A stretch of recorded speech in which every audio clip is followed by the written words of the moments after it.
Let's go. But, here we go now. Batman scoop on the mic. Mixing the mix on the wheels of steel. This is what I was fucking born to do. Let's go.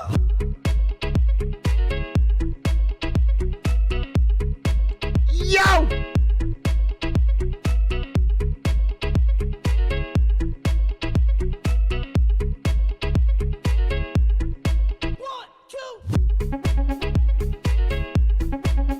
Celebrating Black History Month. Yeah. That's for who dat. Looks like getting water.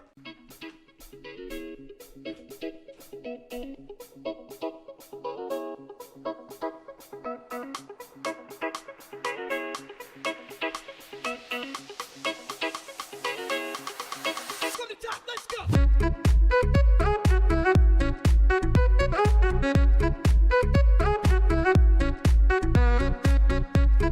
Yo, yo, yo, yo, yo.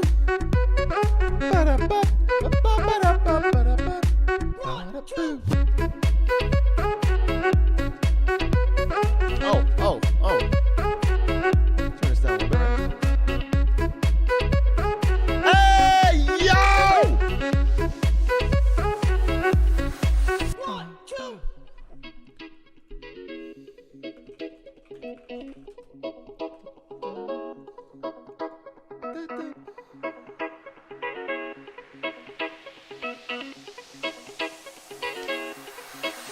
Let's go.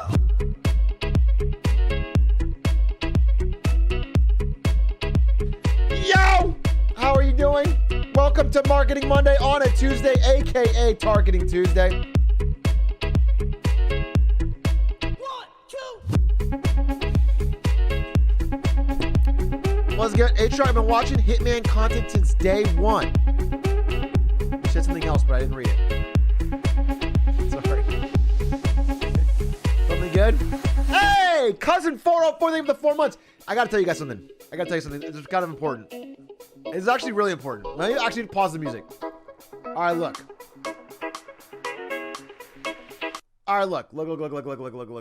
Look. I'm watching Marketing Monday instead of doing my consumer behavior homework.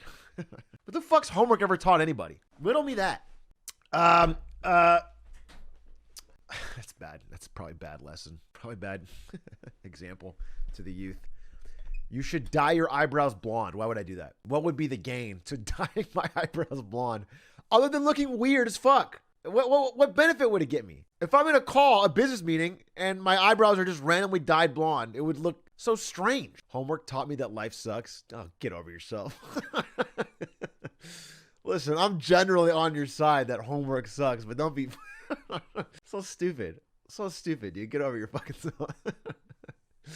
Oh my God. It's homework. It's not fucking, you're not working in a coal mine, dude. It sucks. It's in general, like if you care about grades, I would say school is harder than, that's very broad. It's probably not actually true, but I just think in terms of work, most jobs don't have the equivalent of homework. They're probably harder in the moment for sure, but it's at least when you're home, you're home. Now, not all the time. I mean, even in my job, I fucking feel like sometimes I have to work crazy off hours, but yeah, back of mind kind of thing. You know what? It's weekends. I think school is much more ruthless on your weekend. Now, here's the thing. Real life, just being like, when you're an adult, the older you get, there's more like responsibilities that fill up all gaps of your time. Not me though, because I'm a man child. I'm a man child who streams. But in general, if for you guys, when you grow up, there's more responsibilities that'll have more. And so even if it's not your job, it's like something to do every weekend. But school's more rough on your weekends, I'd say, in general. Sundays are much scarier in school than they are in work. I'm a teacher, so I literally have to do homework. That's why I rarely assign it. That's an interesting point. What is the incentive for teachers to assign homework? What do they get out of it? I don't buy the theory that the teacher just hates the kids. Like, what? No, they don't hate the kids. No, I literally, Class grades. That's what it is. That's what it is. They're sort of offloading the teaching. Well, it's also, let's be fucking honest, dude. Let's be fucking honest. I don't believe you can actually learn shit just by staring at someone talking about it. So sorry, Marketing Monday enjoyers. That can get you started. That can get you excited. But I literally think you have to do something. You have to try it. My theory on learning all comes from video games. Video games taught me how to learn. I didn't know how to learn shit until I tried to get good at StarCraft. And getting good at StarCraft literally taught me how to learn things and then made me better at learning for the rest of my life. I've used the same theories. And I think you got to learn by doing almost every time to be really good at something. But it is the first step. So, I understand that, like, I just don't think it's going to stick unless you do some kind of homework. But I also think a lot of homework is just horseshit. Practice in one-on-one tutoring? Yeah, in what school system? What kind of school system is so far? Are you rich? Are you in private school? Who the fuck can afford one-on-one tutoring? What? We're already got like an average 40 plus size classroom in America for middle school, high school. Teachers got no time. Thank God for YouTube. I feel like literally, I don't want to say thank God for a fucking monopoly corporation, but I feel like YouTube is actually democratizing learning in like the most insane way. You can actually learn something you're interested in on YouTube for free, pretty high quality, better than any time in history. It's actually goated. It's Khan Academy. Yep. Troop. Hey, HR, welcome back. Hey, I guess I was technically live yesterday with my Who Dat stream. I don't know if you guys saw that. I did a IRL stream with a man who calls himself the original H-Rock Leech, who made a Reddit video because I banned him for saying D's nuts, and now I was hanging out with him at Chipotle. What a world. What an insane year. 2021 changed my whole paradigm. It really, in this very apartment, I've only lived here a few years. I was a normal 9-to-5 employed adult. This is crazy. I think my life has changed dramatically. And I'm the only one that's happened to. The pandemic has changed nobody else's life. Everybody else doesn't even know that this happened. But me, things are different. Who dat made Big A? Hey, well, got to give credit to all the people that I've counter-leached off of. The world wasn't the only thing that changed in March 2020. Hey, so good to see you all. I have a pretty fun Tar-Kidding Tuesday today. We got wins and fails. We got a topic. We got a bunch of funny shit. All right, so it should be a good one. I want to talk about Who Dat. I want to talk about anything else from the Who Dat stream? The Who Dat stream, by the way, proved without a shadow of a doubt to everybody here that there is one person in the community that has glizzy fingers. And it's fucking Who Dat, dude. He's got some big old glizzies. He's got some gigantic fucking glizzies, dude. Holy moly. Shake Who Dat's hand and I'm shaking a finger. It literally exposed live on camera. No, it's right. I already got video evidence. I literally already got video evidence. It's all about the ratio. Hey, well, you catch this ratio because you're timed out, bitch. It's a filter. Yeah, I got a filter on my phone stream. Anyway, it's good to see you all. I'm happy to be back. I took a extended 5-day break. I went and saw my family, who I've been missing dearly since I didn't get to see them over Christmas due to COVID. Damn you, COVID! God damn it, you've punished me worst of all. Hobo is my name. Thank you for the 15 months. Oh, that's what I want to talk about. Well, we'll get to that. I'm bouncing around. I went home and saw my family. We went to the zoo. Yeah, I don't know. We went to the fucking zoo with my family. It seemed like a thing to do. So we did it. I saw some elephants. I saw a rhino. Here's what I'll say. My one observation from the zoo. Rhinos look to me like they are real Pokemon. Don't question mark me. Bear with me on this. I looked at every animal in the zoo and I saw things from Earth. And then I saw a rhino and I thought that evolution didn't create that. Someone drew that. That doesn't make sense. You know what I'm saying? If you look at a rhino, really look at it. Let's look. Is there a video of a rhino just moving around?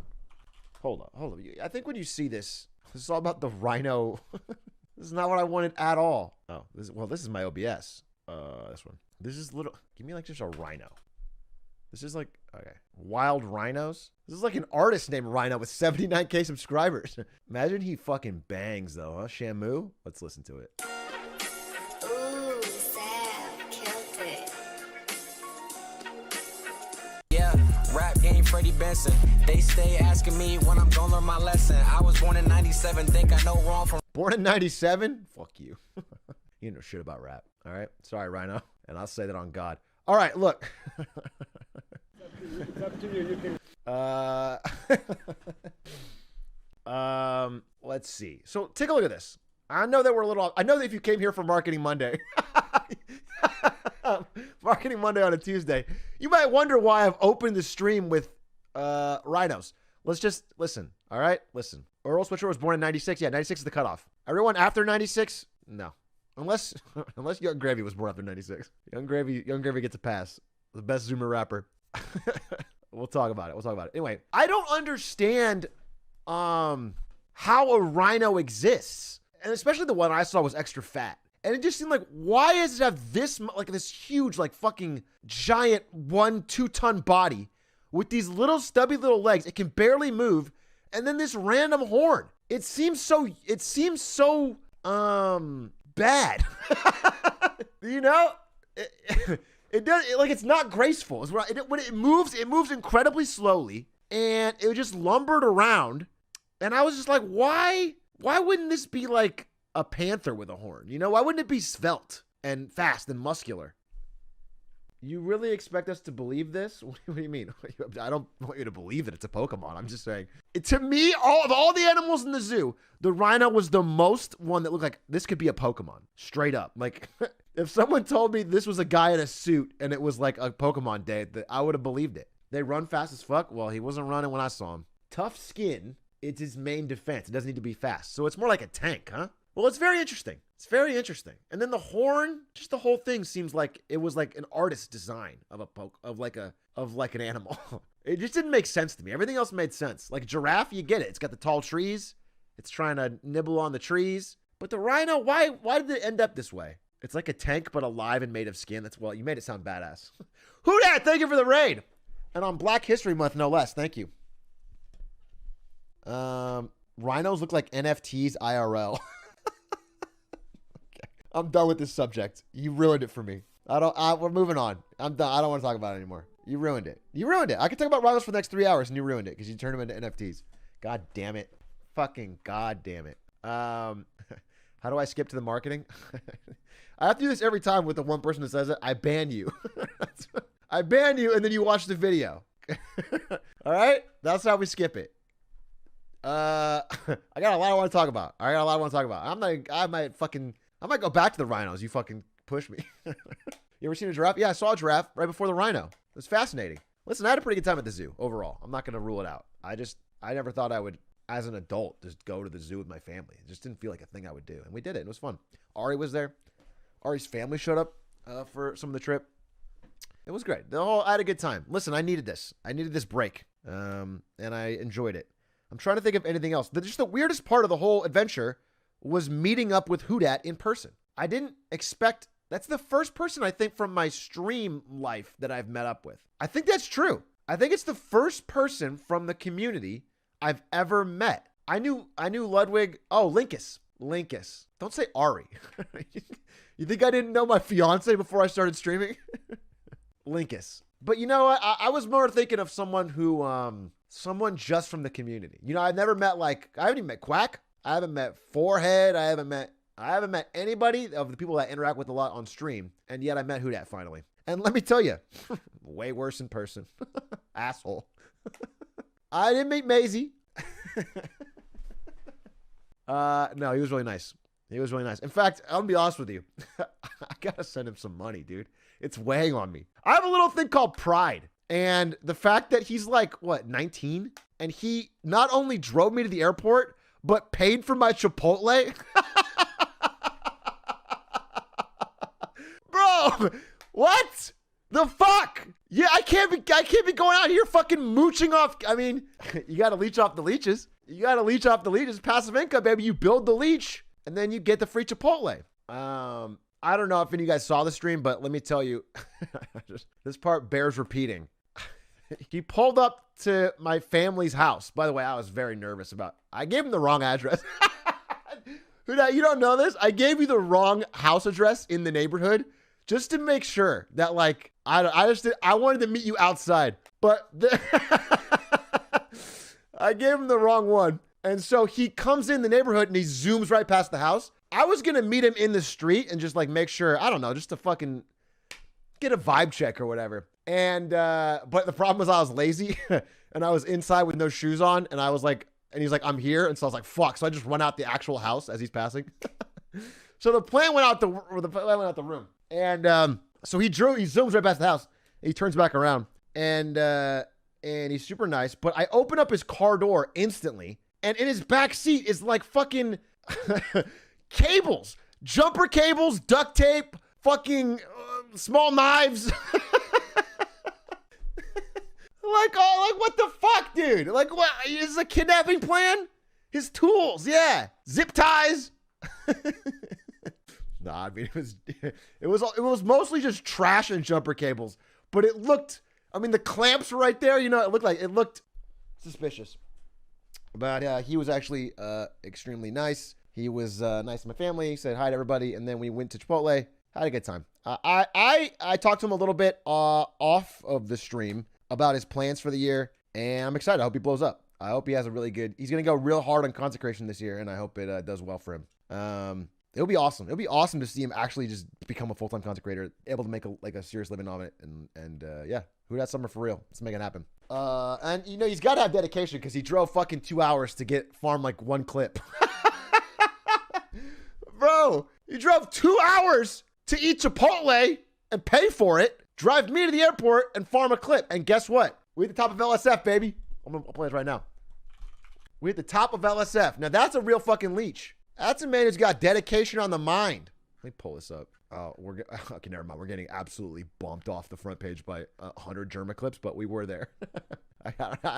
Someone had to find me the link actually if you can, because it had funny comments too. There's like 1,000 Germa clips now, but I swear to God, it was there when I checked on the plane. Yeah, I could scroll through 100 of these. I could scroll through 1,000 of these. By the way, the German stream is amazing. That's one of the reasons I was a half hour late. I watched some of it. I had to set up some more Marketing Monday stuff, but I just watched it. Great, just killer stream. The guy, he's always doing crazy stuff. Oh, there it is. There it is. LSF. There it is. Thank you, chatters. Appreciate it. It was got a great title too. God, I love when you can get a good titler. Half of the battle on LSF is the title. Age Shrek and Who Dat solve racism. Also, drop some gifties while you're there. Chat. Well, maybe like 10, right? like 5. They shouldn't just go in and drop $50 if you haven't done any work or. It's like shooting. reparations. It's reparations. There's You know what's better causes. fucked up? You know what's There's fucked better up? causes. Chat, because of slavery, my grandpa, my great-great-grandpa, had to take the name Pig. It's fucked up. Had to take the name Pig. I'm sorry to hear that. I don't know if 10 gifted in your chat will change anything about that. 100 will. And that would feel good. That was good timing. That was good timing, dude. That'd be good. I would like, yeah. That was good. That was a great clip. What was that on Mia Malkova? Huh? Oh, you got all sorts of fucking hilarity drop jokes when you're on my stream. I get you on Mia Malkova's lover host. Peepo Shy. Peepo Shy, dude. Silent film. King of comedy on my stream. You are easy to make fun of. That was making fun of me. That was the banger about reparations. And there's not many bangers about reparations, though, when you think about it. It's really untapped area for comedy. Let's continue. Oh, yeah, you should explore. I'll leave it to Hudat. I'll leave it to Hudat. Hudat's got that in his type 5. The comments were weird. I thought they were fine. Real talk. 100 gifties solves most world's problems. Real talk, though, naming somebody Pig is pretty fucked up. It is pretty fucked up. That's not a weird comment. And then they just explain it. Bro, it's so weird. Any Reddit thread has a chance of devolving into like obscure history.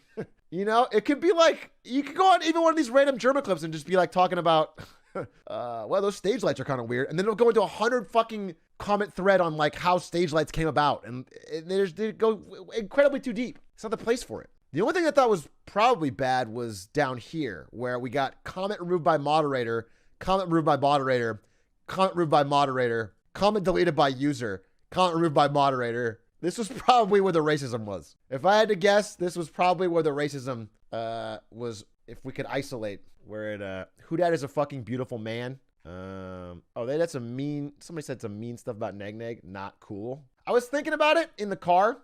We were driving to the airport. It is a little, it's a little unfair that, not that I'm going to stop it anyway, but Neg Neg and Psychic have gotten sort of the raw end of the deal because the jokes they get are, I don't know what it is, but it's like there's no way out of them.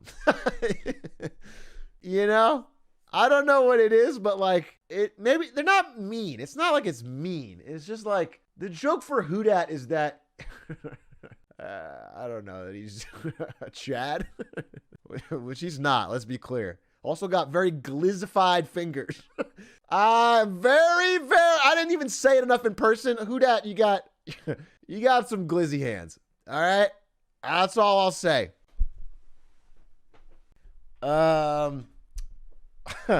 But the joke for Psychic is usually no matter what he says, it's like you're a little kid. And the problem is he just looks so young.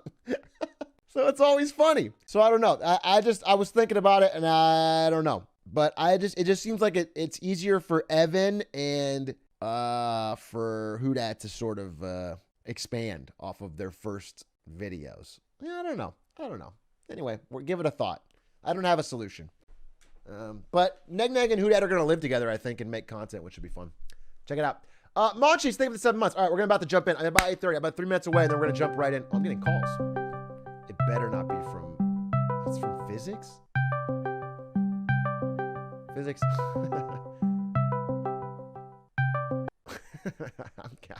I didn't cancel the call, but the problem, Physics, is that last time I did this, it led to 100 people calling me. And that's not the content I'm going for when I have 3 minutes till Marketing Monday. All right, I'll give him a call, but literally no one call me again today. Yo, what's up, Big Fizz? You got no sound. What an absolute waste of my time. What an absolute fucking... I was on a fucking roll. And I get a fucking call from Physics, and then I get guilted into calling him back, and then when I call him, he doesn't say anything. He answers the call and says nothing. No, I'm not answering your fucking call. No, call after. No, fuck you. We got 1 minute till Marketing Monday. By the way, before I forget, tomorrow, very, very possibly, tomorrow, Hitman with Linkus. We're going to try and beat those levels we couldn't beat. Tomorrow, Linkus. Remember this. Keep it in mind. I can't forget it because I need to do it. Tomorrow, Hitman with Linkus, beating the levels, bada bing, bada boom. Okay? All right. Quack is messaging me up with some stuff. Too many paragraphs, Quack. Jeez. Quack just quadruple texting me. Get a fucking hobby, dude. Bro, come on, dude. Jesus Christ. Give me a break. Needy. Clingy. Seriously, dude. God damn. Come on. Let a man breathe. Trying to fucking call my dog Physics here. Okay, it's 8:30. No pussyfooting around. I had other things I want to talk about, but let's get to Marketing Monday on a Tuesday, aka Targeting Tuesday. Please, ladies and gentlemen, please. Welcome to Marketing Monday on a Tuesday, aka Targeting Tuesday. We always begin each week with a look back on the previous week or two's wins and fails, and I have a win right off the bat before we get into any business stuff. The win is this whole goddamn show. The win is me, baby, because we are now officially... Yo, Gravy, what are your thoughts on Big A? I fuck with Big A. H-Rock? Yeah, That's my dog, yeah. dude. Hell yeah. Oh, yeah. Targeting Tuesdays. Young Gravy approved, baby! That's my dog, Targeting Tuesdays. I might never do one on a Monday again. Young Gravy. That is my dog. I've always said that. So first thing I gotta do, ask him for a feature. That's what I did with Baby No Money, and he never ever talked to me again. I gotta get him on Certified Glizzy Hands too, baby. Okay? That's how we do it. The feeling, game recognized game. Okay? The feeling is mutual. I fuck with Young Gravy. He got one of the best Wayne verses in the past year, feels like, on Oops. I listen to Oops quite a bit. And, you know, I just more respect his whole, because I'm, you know, in general, I'm not expert on everyone who came up recently in rap. I'm listening to fucking J. Cole 90% of the time. The journey he's had is insane. To go from SoundCloud to world touring and build his entire career off the internet and just like he's having a ton of fun the whole time is kind of crazy. So pretty impressive, and big respect, and thanks for the shout out. That's dope. And and thanks Ruse for getting this video. That's insane. I forgot I was paying Ruse every month to run my TikTok. Has he even? You saved it with this. Is this on? Put it on TikTok. Ruse, if this is, I'm gonna check right now. Ruse, if this is not on TikTok, we're gonna talk about payment. We're gonna be cutting the fucking, bro. It's not here. Ruse, put it on TikTok. What am I paying for? We got Young Gravy doing a shout out not on TikTok. We got this fucking clip of me playing Sekiro. That's gonna take down Addison Rae. This is fucking. What is this? This is me screaming at Sekiro? No, get the Young Gravy. 2.5 million though. 1.7 million. Where's 2.5 million? I don't know about. Oh, 2.5 million on this one. Ooh, sheesh. Anyway, he's done a great job. I'm kidding, but seriously, I'm not kidding. Get the fucking clip on there ASAP, or I'm taking out a Quack's paycheck. Okay, so that's the first win. The first win is us. Tooting my own horn here for a little bit. Thank you, Young Gravy, for the shout out. Targeting Tuesdays. Let's continue. We have a lot.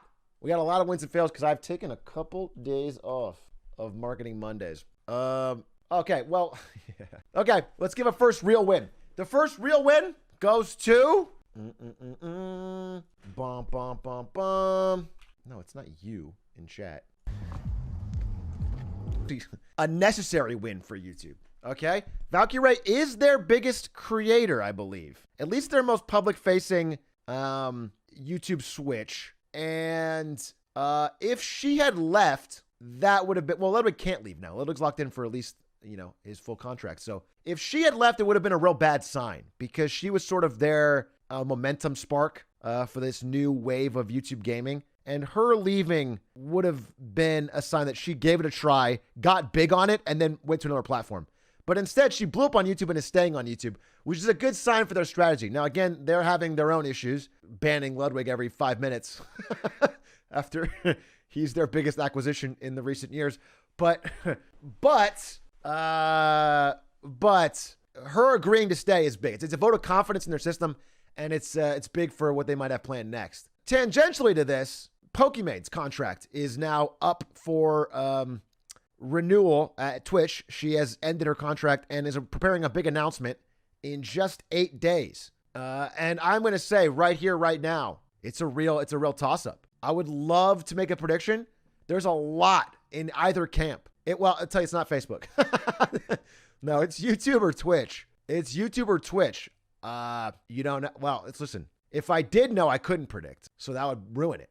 And if I didn't know, there's no point in predicting. So how do I say about that? But we don't know. It's not Mixer.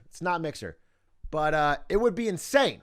I'll just say this. It would be insane if it was Pokey to YouTube. And I think there's plenty of reasons she would consider it. Specifically that her culture on Twitch lately has been terrible. It's been terrible. Okay? And generally her interactions are primarily based around unbanned forums and LSF. Both things that have been awful, while Valkyrie has much fewer problems in this area. So if it's a culture reason and getting a payout, I could see it being very likely that she would consider YouTube gaming for her next move. But we don't know. But then again, here's the other side of the coin. And this is why I don't want to make any solid predictions here. Pokemon is very important to Twitch's brand. Pokemon is like one of the 2 or 3 faces Twitch always trots out to every media article, to every like New York Times writes a piece on streaming. She's the kind of the face of this new streaming video gaming creator economy, public facing, the most safe. She's one of the most safe faces too. You know, brands love her. Having Pokey on your platform is a big deal. She's kind of the top of the pyramid when it comes to brand safety, friendly, you know, forward looking, all that stuff. And so Twitch may not have pulled out their checkbook for Ludwig. Twitch might have been like, all right, peace. You laugh at a monkey. We can. Someone else can do that. But if they have any money left in the tank, they're gonna do it for Pokey. She can command quite a bit, especially at this stage in her career. She's built up a real level of credibility. Yeah, it remains to be seen, but it'll be a massive story if she chooses to go to YouTube, and it would be a big condemnation of Twitch's culture for people who aren't like mostly white man children. It's great for that group of people who can, I'm streaming part-time and it's gone up to fucking, I got 5K subs or whatever. Fucking mauled it at Sekiro and someone gifted me guaranteeing gifted me like 1,000 subs. All right. Twitch is great. I got no problem with it, but I can see that it might not be great for Pokey and other groups of people. So would the culture on YouTube be any better? Well, I can't speak to that, but I can say that Valkyrie's community specifically is better than Pokey's in terms of chat, in terms of having to deal with LSF, which brings me to my next wins and fails. So one reason that not being on Twitch is a benefit is you're often not showing up on LSF. And wait. And as Valkyrie knows better than anyone, being on LSF is not not always to your benefit. Sometimes it is, sometimes it isn't. But being off of LSF in general, which YouTube gaming rarely shows up, can sometimes be a positive. And Pokey's had a lot of her share of insane LSF threads recently and might want to escape that, similar to how Valkyrie has. And let me tell you, speaking of this LSF thread, let me give another win. I'm sorry, not a win, a fail. Let me give a fail to people who are big creators that don't have good friends like me. I'm talking, of course. Oh, fuck me. Fuck me, dude. I had all this open. Fuck me. This has never been a problem in my life before, right? I'm talking, of course, about Addison Rae. A different Rae. Who doesn't have me as a friend, who can do a secret planned leak to get you out of a contract because she just launched her own skincare, not even cream, skincare mist called Screen Break that protects against blue light and pollution. From those artificial blue lights. It's also great because it helps hydrate and tone for fresher feeling skin. There is no shot this does anything. This is like spray bottle of water in a and he just So anyway, Addison Rae, when your fans are mad in about a few days over the efficacy of this product, I am available to leak DMs saying you never liked it and your agent was forcing you into it and you could get out of. I'm available. All right, hit me up. Although I'll be honest with you, it's possible that this, it's going to be so sad for Valkyrie, who got, an insane amount of hate. Addison Rae's probably going to sell 1 trillion of these things and not have any pushback at all on TikTok. It's going to be totally fine. She's going to sell 40 million of them. The problem with Valkyrie is that she's inside the larger gamer bubble community and tangentially related to LSF, where they found a great opportunity for like a dunk and went crazy, even though they were never going to buy it anyway.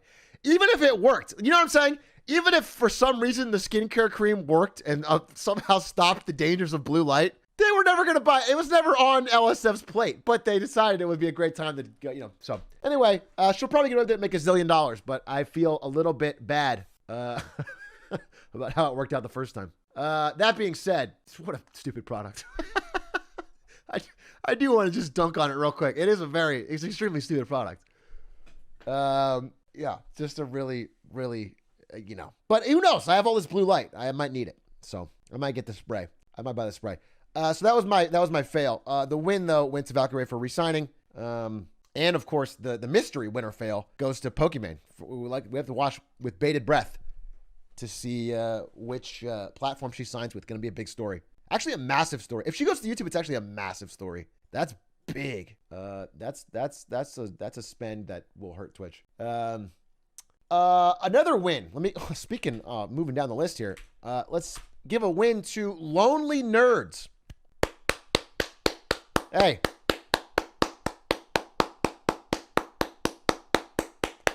Lonely Nerds.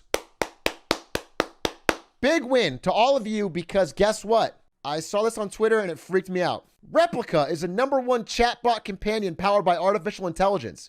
Join millions talking to their own AI friends. And you just sort of create your own friend and then talk to them. It's like kind of a fake chat girlfriend is what it looks like. And what made me realize, this is very early on in the AI chatbot revolution, but the fact that this is already getting, paid business ideas, okay, I probably shouldn't look at the comments, is scary to me because this technology is only going to get a lot better. And with the amount of people out there that like just don't get texts back, I just feel like the demand is going to be high for someone that always wants to hear your problems and talk to you and say nice things. And I don't know.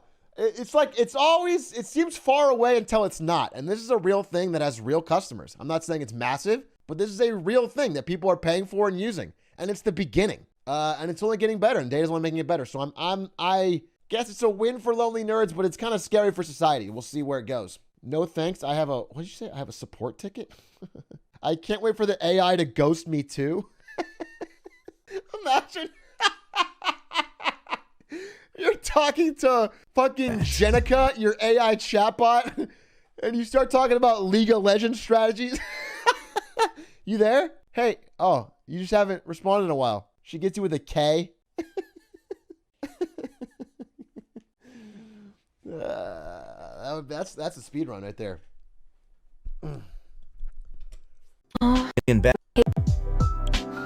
Hey, babe. Yeah, very, very odd. You can show her your fizz guide. Yeah, I tried it. They kicked me off.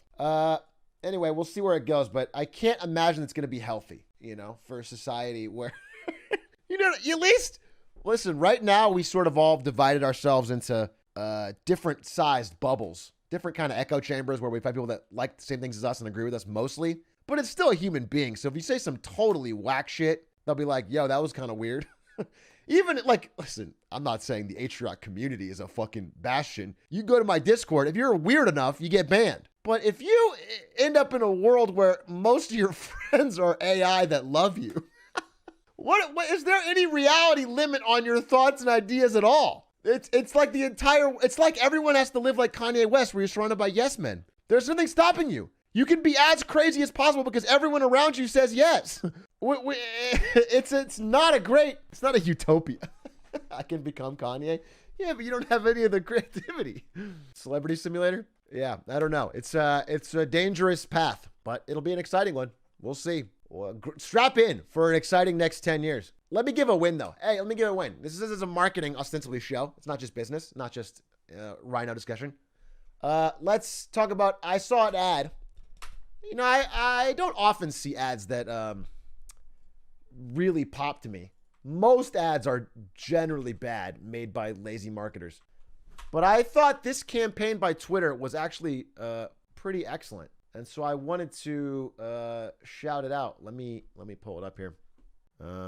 Here it is. Now, there's a bunch of these, but basically they found people that had found success, either as, actors, writers, game designers, whatever. And they found old tweets from them talking about what they were going to do. And this is one example of Matthew Cherry, who said, I'm going to be nominated for an Oscar one day.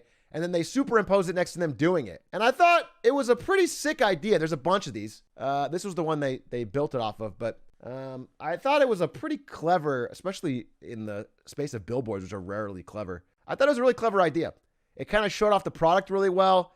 It made it seem like a place where you can sort of manifest your goals and, where up-and-coming talented people are. It's impressive on a lot of levels. I thought it was pretty clever. So I just wanted to give it a shout out to a good marketing campaign when I saw it. I feel like a butt is coming? No, there's no butt. This is just a win. Sometimes I drop in an actual win. I know. Most times it's opposite. This is an actual win. I just thought it was a great campaign. They should put up racist tweets from 10 years ago to make it more accurate. That would be the dark version, I guess. You could make everyone's past history bad tweets. It's like Ninja or PewDiePie next to the bridge clip. Yeah, that you could probably do that. I don't think it'd be a very heartwarming or uplifting idea. I do think that would be, yeah. Bro. Oh my God. If I had more time. Okay. Imagine I did this and maybe I'll make my editor do it. It's me holding a smoothie Next to my I'm gonna be a smoothie king tweet. Why wasn't I fucking asked to do this, Twitter? Twitter, where the fuck was my invitation? I manifested my dream. I got all these old tweets about wanting to fucking make smoothies. Oh man, it's a missed opportunity. It's a missed opportunity. That's really a fail. That's a fail on their part. Let me give another fail here. Well, we can call this a win, I guess. A Wharton Business School professor asked her class what she thought the average American worker makes per year. They did not do well on that test. Specifically, at least one of them said the average worker makes $800,000 a year. Future leaders of America, in touch with the people. You know what I'm saying? We do not have a wealth divide in this country. People who are running our corporations and our government understand what it's like for the average American. 25% of them thought it was over six figures. The real number is 45K. A little bit off. Way too low, Omega lol. You know what I'm saying? They think everyone's that broke? 800K, dude? That's higher than expected, not gonna lie. Oh, you think, what? 45K is, yeah, that's the average across America. It's too low given a lot of things. I'm not gonna go too much into it, but inflation, rising cost of living, rising cost of healthcare, education, housing. 45K is not enough, needs to go up. But that's the actual answer, and they did not know it, which signifies a little bit of a divide. It's brought up by the extremely wealthy. Median's 30K? Interesting. That's extra bad. Average is misleading, median is better. Interesting. So what we're saying is if we make the billionaires even richer, it'll bring our average up. Exactly. It's kind of like the average pay of me plus all my editors. You know what I'm saying? If I can make more money, then the average pay of our group goes up. Yes. Now I get it. Thank you. That was the lesson Wharton was trying to teach us all along. Thank you, Wharton.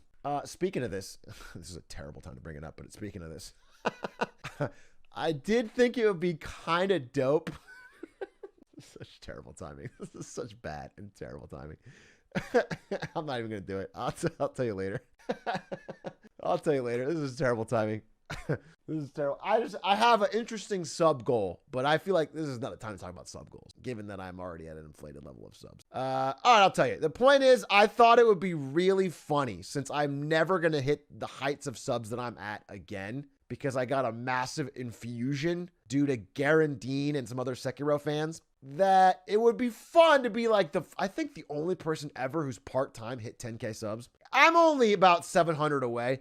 If I hit 10K subs, I will play and finish Paper Mario. That is an announcement on stream. If I hit 10K subs, which only has probably like a week or two left because then the gifties wear off and I'm never getting up here again. I don't think this is a realistic. I will play and finish Paper Mario because I thought it would be a cool milestone. That way, if I ever quit streaming or I have to, work harder, I have to like go up the corporate ladder, at least I'll be like, man, I hit that milestone because I don't think it would be really possible part-time. I never thought it would. Captain Q, thank you for the 5 gifted. Eternal Kendra, thank you for the 5. Artisan, thank you for the 5. Masonish, thank you for the 5. Also, just while I'm here, I am using this extra money that I have. I'm just going to announce it right now. I'm announcing it right now. This is not marketing money related. So I am taking this money and I am doing a series of, a lot of things. But one thing I'm planning is I wanted to give back to the Hitman community because I feel like I have made plenty of money off of speedrunning it. And it's a pretty small niche community there's a group of dedicated guys that make no money off of it. So what I'm going to do is I am going to host, this is the dopest idea I've had, I think, in a while. I am going to create a custom Hitman contract with unique targets that no one's ever played before. And I am going to invite all of the best speedrunners in the whole game to blind play it off stream. Like no one sees, they can't see each other's strategies. And they're going to submit their videos to me. And it's going to be the custom H-Rock blind contract. And then I'm going to live on air, reveal their different strategies and show who independently came up with the fastest one. Whoever invents the fastest strategy on my brand new custom contract will get $500 for the first time I'm doing this. I think it's like a dope fucking idea. And so I'm going to go to the Hitman community. I'm going to get all of like the killer like David Red Sox and maybe Moo and just all of the greatest runners that have ever done it. And they're all going to independently run it and come up with their own crazy ideas. And they should all be different because they can't reveal to each other and they can't see each other's. And Linkus, of course, Linkus, Linkus, a Spectacor. I'm going to get all the greats, all the people that I know. And whoever comes up with a crazy idea gets $500. And then if it works well, I'll do more. I just wanted to try it once because I have no idea. Thank you for all the gifties. I'm sorry. Panda Pigman, thank you for the 5. Warboss, thank you for the 5. Ian or something, thank you for the 5. Bursky, thank you for the tier 1. Kragon, thank you for the 10. 2 Ideal, thank you for the 8 months. Cardao, thank you for the 12. Gifted. Ayers, thank you for the 3. Together, you have 15. Eli, thank you for the 5. Media, thank you for the Prime. Ice, Halfic, thank you for the 2 months. We're at 9,473. Again, I don't need to hit it at all, let alone today. I just wanted to bring it up. For this week, I'm going to kind of push it. I think if I hit 10K, it would be a cool milestone, just given that I don't think I'll be back at this level ever, and I wanted to try while I was here. And I will play Paper Mario. I'll play and beat Paper Mario on stream. That is the promise. Let's get back to the Marketing Monday. So the Wharton was the last fail. Let's give you a fucking win. This... Oh, the win, ladies and gentlemen. Someone gifted 500 subs? You're fucking joking. No, you're joking. I'm literally looking. You actually lied to me. You actually debated me. I was like, wait a minute. Okay, fucking relax, dude. 500 subs is that's an absurd amount of money. Wait, actually, on that subject, it is actually a perfect segue. Oh my God, you chatter just set me up for a perfect segue because the next the next fail goes to spending Saudi oil money irresponsibly. Most of the time, Saudi oil money gets spent on good things. Twitch streamers that deserve it. The best use for this Saudi oil money is to gift subs. But unfortunately, sadly, we have some bad news because recently $1 billion of Saudi oil money was spent to buy ESL. In one of the dumbest acquisitions I have ever heard of. Ever! $1 billion. That is what Twitch as a whole was bought for. $1 billion. Now, what the fuck does ESL Gaming actually have? Do they have the rights to these tournaments? No, those are owned by the publisher of the game. Do they have any ownership of the game at all? Do they have any way to make money off of the game? No. All they have is some employees who can run tournaments. If those employees quit, you have this nice logo. That's it. There's no ESL tournament brand name that has like deep love with the community. The community complains all the time. If something better comes along, they'll watch that. There is no loyalty to tournaments in esports. People watched ESL League of Legends tournaments and then Riot came out with their own LCS and everybody watched that. Nobody cared. There is no loyalty to tournaments. This has no value except for the brand, which is kind of worthless. This is a way for the owners to cash out. And then when the owners are involved, who the fuck's going to organize these tournaments and make them run well? It's insane. It's insane. There's like almost no way to make this money back. Tournaments barely monetize. There's advertising revenue, but you're always at the mercy of the publisher. It's like if someone bought BTS for $1 billion. Yeah, it's literally, ESL's a little bit bigger, but only barely. And again, at the end of the day, they just don't own anything. There's no property there. You could literally take that $1 billion and run your own tournaments that would get the same viewership, but for way cheaper. You could just hire all the employees. You could pay. They're not getting paid a lot. It's $1 billion NFT. Okay, well, I guess, you know what? The bar is low. It is better than that. Who bought it? A savvy gaming group. Not that savvy. Who is backed financially by the Saudi Arabian government's public investment fund. So it's Saudi oil money buying the Savvy Gaming Group for $1 billion. $1 billion. What do they own? Which I just thought was one of the craziest acquisitions I've seen in a minute. We're definitely in the year of acquisitions. What did Linkus say? Saudi oil tournaments would go so hard. So true. Could they sign deals with publishers to be exclusive? Yes. But I believe they currently don't have any for their biggest games. ESL's biggest game, I believe, is Counter-Strike. Is that correct? My understanding is Counter-Strike is their biggest tournaments, and they don't have an exclusivity deal at all. So you're not even buying that. Do you know what I'm saying? Madden has the exclusive rights to the NFL for the next foreseeable few years. So if some other gaming company bought Madden, they would get that, right? That's something they get. They get the brand for Madden, and they get the rights to the NFL. But with ESL, you're not getting anything. You're getting a bunch of TOs.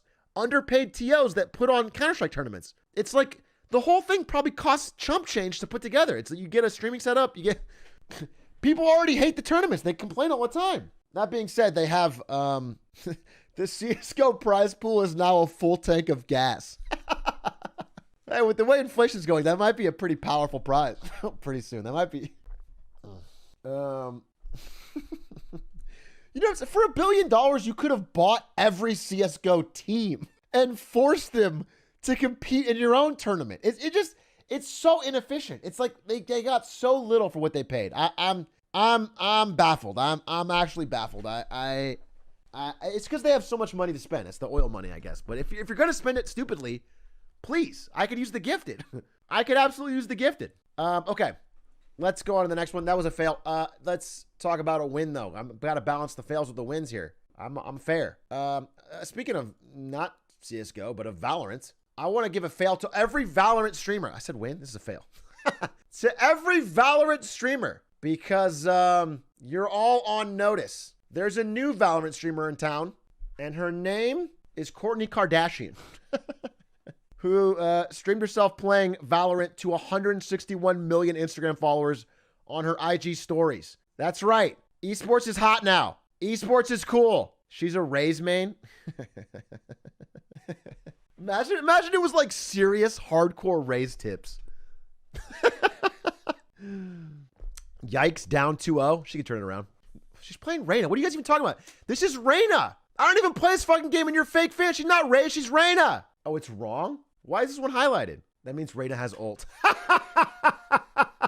And that's why I'm here to say Kourtney Kardashian is better at Valorant than I am. Consistently. Consistently. Been saying that. And that's the whole point. It's a win. All right? She's moving up in the world. Okay? Next stop, Radiant. I get my tips on Valorant from her Instagram. Tens is scared. He should be. He should be, all right? It's about clout in this game. Let me give a...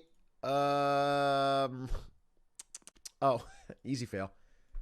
Easy fail. I'm sorry. Wait, I keep saying fail when I mean win. Easy win. I don't know why I'd ever consider this a fail. This win is about a concept I like to call doubling down. Okay? In life, when you make a bold claim, when you set out to do something that's never been done before, to break new ground, there are going to be haters. There's going to be doubters. There's going to be skeptics. No. But I respect people that double down. And that's why I'm giving the win to Ubisoft, whose executive said that users don't get it. An extraordinary NFT interview. See, Ubisoft launched a bunch of NFTs, like random Ghost Recon NFT pictures of helmets. And they weren't well received. A lot of hate from the community. And in fact, none of them sold. They sold like 3. They had dozens of employees working on it. They launched it. They announced a big press release. And they sold like 3. But rather than apologizing and backtracking, like most of the NFT people have been doing lately, Troy Baker. Troy Baker, who was in my last wins and fails, said, wait a minute. Did I say NFTs? No, you misheard me. I was saying NFTs. I just love cheating. Troy Baker backed off hard, dude, on on NFTs. Ubisoft had the balls, the gumption to double down and say that it's the users that are wrong. They don't get it. And we'll see how that pays out for them. I am not sure how long this guy's going to stay employed. Whatever executive greenlit this NFT program is literally...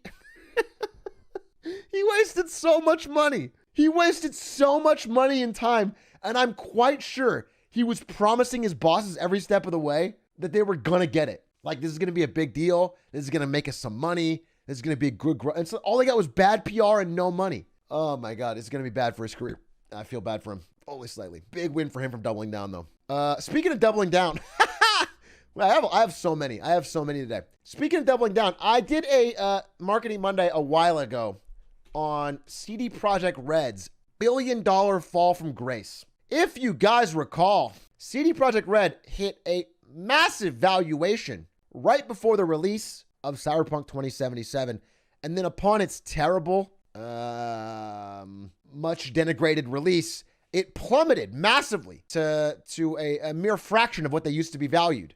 And it has stayed there. Despite their best efforts at patching and the Witcher TV show and everything else, they have basically stayed in the dumps. But they have a plan They have a plan to turn it all around. And this is why it's time to buy the dip, ladies and gentlemen. This is why it is time to buy the dip. Because according to IGN, they're making another standalone Gwent game.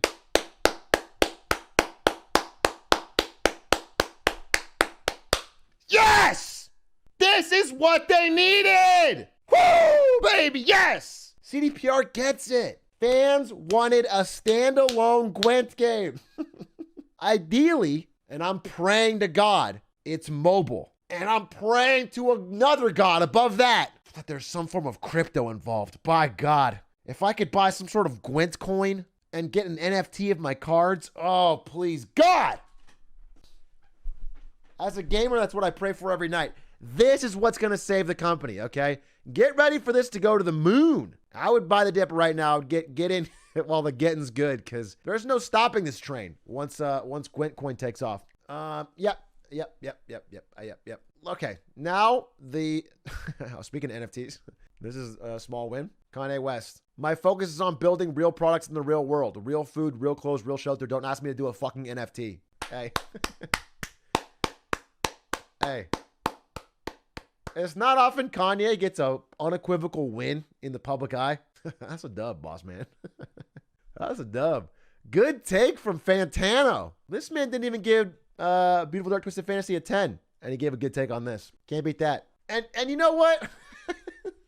It's just funny because, like, I think we could all easily imagine a world where Kanye got really into NFTs. I think it's very, it wouldn't surprise us at all if he had posted the exact opposite. If it had been like, I'm launching my new Kanye branded NFT, like none of us would have been surprised, and he didn't. So I'm actually kind of impressed. I'm actually deeply impressed. Unless, imagine, dude. Imagine he does one NFT and it's minting this. He mints this one photo at the ultimate both sides play. Holy fuck, that would be legendary. That would actually be based. That's actually the marketing move of the century. It would get both sides to love him and be. Yeah, that's what I actually think you should do it. I know that's crazy. I'd never really support that, but that's actually a crazy idea. Okay, I have so many of these, I'm moving fast. The next two talk about capitalism. Okay? The next two talk about capitalism. I have to give, well, I guess when you're giving out wins and fails, the win is usually on a large basis capitalism. It just seems to always win. And the case was no better this week with the acquisition of a little spark of joy in our lives, Wordle, by the New York Times. Josh Wardle posted that Wordle, and by the way, not to toot my own horn, but I think I said verbatim that, like, what was the quote I had? I literally, someone might even have a fucking clip of it. I think they tweeted it at me. Let me see. I literally think verbatim. I said, like, bro, I know that he keeps saying he's going to keep this free and it's a fun thing for his wife and he's glad the world enjoys it, but, like, he's probably going to sell, right? He's almost certainly going to sell because nothing gets this big and then they throw massive checks at you and that's just how it, he said it's still free. No. In his post right here, he said, when the game moves to the NYT site, it will be free to play for everybody when the game moves. And that, hey, that sounds great. But when they announced it, they said it'll be free initially. Initially. And initially is a much different word. You see, you don't spend millions of dollars to buy Wordle and then not make it back. And New York Times is a paywalled service that has made a lot of money off people that subscribe to the crossword and many of their other word games. So it's almost certainly going to be behind a paywall with some sort of paid component. That being said, though, I mean, these things are fads, right? Wordle's a great game, but, like, this whole Wordle sharing your score shit that all my mods do every single day in our mod chat, they don't ban anybody. They just talk about Wordle. That's not a forever thing. That's a few months thing, and then it's gone. And they might have just, like, bought the peak. I literally think this guy sold at the peak. I feel like peak Wordle is, like, now. Do you think in, like, a month people are still sharing their Wordles every day? Maybe. I like it. I played it with my mom and dad when I was in, they might have bought the peak. So I mean, I respect the guy for cashing out. I got no problem with him making money. I just think it's funny that people thought he would 100% stick to the idea of making it totally free for a lifetime. It's just for fun. Because once you get to the millions of daily users, there's just no way you're not gonna get your piece. I haven't seen it yet, and so I have to expect that that he would cash out like anybody. Unfortunate, but it happened. And congrats to him for making a cool product and making a quick few milli. I did like this post. Let me see if this is the one. Oh. New York Times has had its own problems with their writers trying to unionize. This is a banger tweet. Dude, I wish I thought of this. Such a funny fucking tweet. Yeah, HQ Trivia is another great example. HQ Trivia had that huge viral sensation, then it was gone. They should have sold. Oh my God, dude. This is not even on my list. I think the biggest fail in business of the past year were the guys at I'm blanking on the name. The voice, the voice rooms. What was that fucking? I literally can't even remember the startup that did voice calls. Clubhouse. Fucking Clubhouse. I already forgot it completely. Fucking Clubhouse. Clubhouse had a $4 billion offer from Twitter and said, no, we're going to be big. 4 billion, 4x what Twitch got for many more users than us after only being around for a few months? No. We'll turn that paltry sum down. Once we keep growing, we'll get much bigger than that. And then everyone forgot about them instantly. Twitter yoinked the product and people don't even use it. Audio spaces in general are kind of whack, like browsing them. Unless it's with friends, Discord calls. There's no, Spotify has their own, there's nothing proprietary there. Oh my God, Clubhouse. I literally, if I worked there as an employee and had shares and management turned down an option to make us all wealthy, I would hurt my boss. They could have all been millionaires. Oh my God, insane. What a bag fumble. I would get Houdat and his van full of torture devices, and I would go to the CEO. We'd have words. Twitter spaces are fun sometimes. Yeah, and they're already better than Clubhouse. It's funny because Twitter just made it. They would have spent $4 billion for it, and then they're like, oh, you know what? We could just make it. And there's no difference. Anyway, World Union not in word list. And one more thing. I'm sorry. I just thought this was a funny ass tweet. I'm sad that New York Times is buying Wordle, but I'm happy that Mr. Wordle is getting paid. Unfortunately, that never happened to Mr. Crassword, who died penniless in the streets in the early 20th century. Sag. RIP to a great one. Not everyone makes it out alive in capitalism. Not everyone else makes it out, with what they're due. RIP to a real one. It's going to surprise you, but I have more. And then we get into our topic. God, by God, I came prepared with the heat today. Capitalism, right? Continuing. Let's say, wait, I'll say this one for the end. This one's the best one, so I'll save it for an end. Let me give I gave a great billboard, right? I gave a win to a great billboard. That was the Twitter one. Now let me give a even greater win to an even greater billboard, because this is not a recent thing in the past week, but I just found it. And I think I might have found the greatest billboard ad of all time. An ad that sort of changed the direction of an industry. It saved a company. I'm talking, of course, about this billboard from the early 2000s. Netflix has an algorithm. We have a callgorithm. Blockbuster. Now that's an ad. Now that is a forward-thinking, hearts and minds changing ad that saved Blockbuster. Can you guys even remember the name Netflix these days? It feels like so long ago, before Blockbuster put them in the dirt with their callgorithm.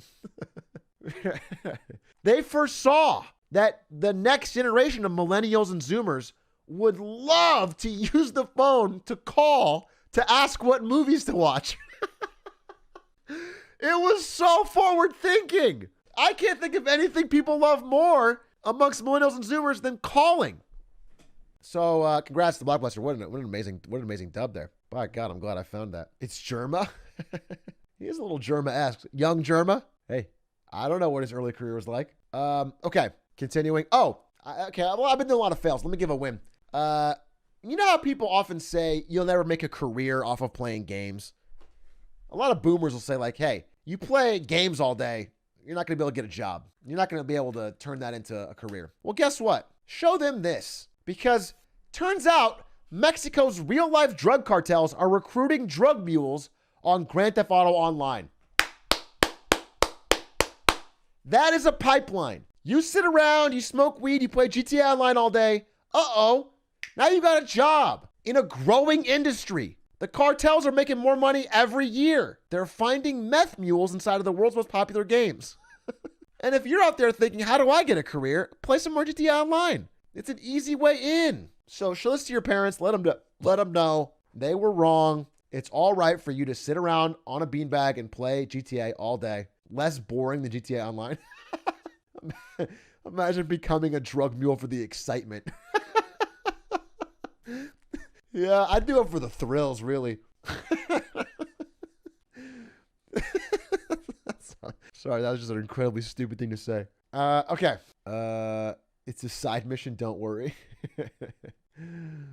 Yeah, it's funny they used the Xbox 360, but that's only because GTA 5 is officially the oldest running game ever. This box has been sold in every possible console fucking wrapping, and it's still the modern day game. There's no 6. It's absolutely insane. Minecraft? I believe GTA 5 has been on more platforms than Minecraft, but I could be wrong. Skyrim's probably the most, right? Skyrim's the most. Skyrim and Resident Evil 4. I don't think Minecraft was on the original Xbox. Minecraft is literally on Raspberry Pi. I mean, like, actual, like, box platform. Among Us? Among Us, not for sure. No way. I think it's RE4 or Skyrim. That's my prediction, but I think GTA 5 has been. And also best-selling. Let's talk about sales here. Anyway, continuing. Let's see. Speaking of sales, Apple. Just this is a dub for Apple. This is not even a big thing. I just wanted, except for this really weird stock photo. Sorry, I read an article about Apple. This was the stock photo they used. I don't know why. I didn't quite get it. But Apple had its best sales quarter ever.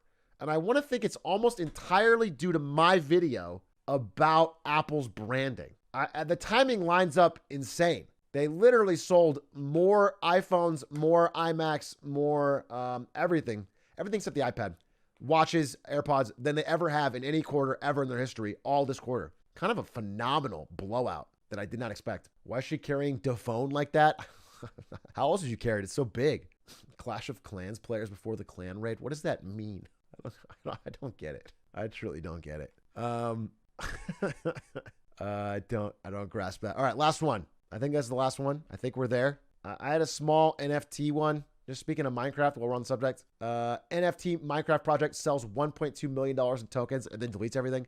Just a good old-fashioned classic rug pull. I haven't seen, what's sad to me about this is that, like, I really believed in this one. When I heard about an NFT Minecraft project, I thought, now this is the one that'll finally take off. This is the one that I should have invested in. And so I put in $400,000 of my own money. And I'm just really disheartened to find out that it was actually a rug pull. It's actually a big L for me. That's why I'm doing the sub goal.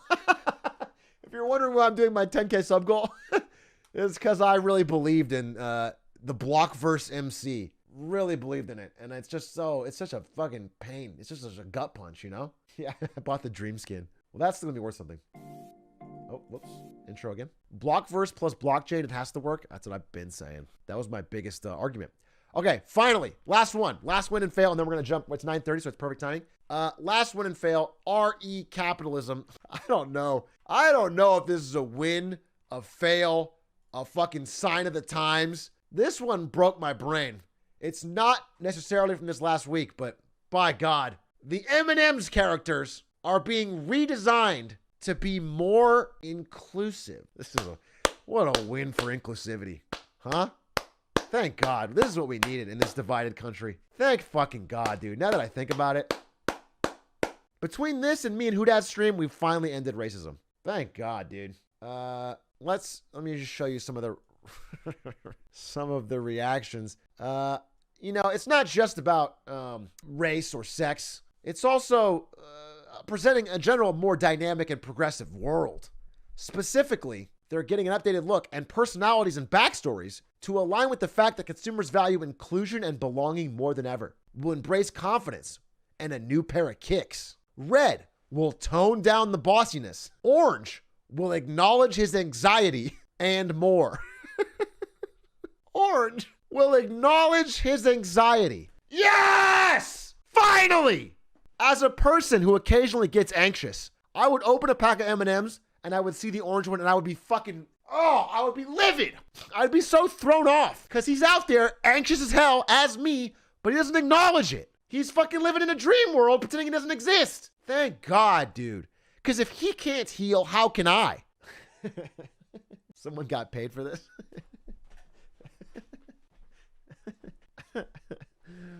Inclusiveness, easy clap.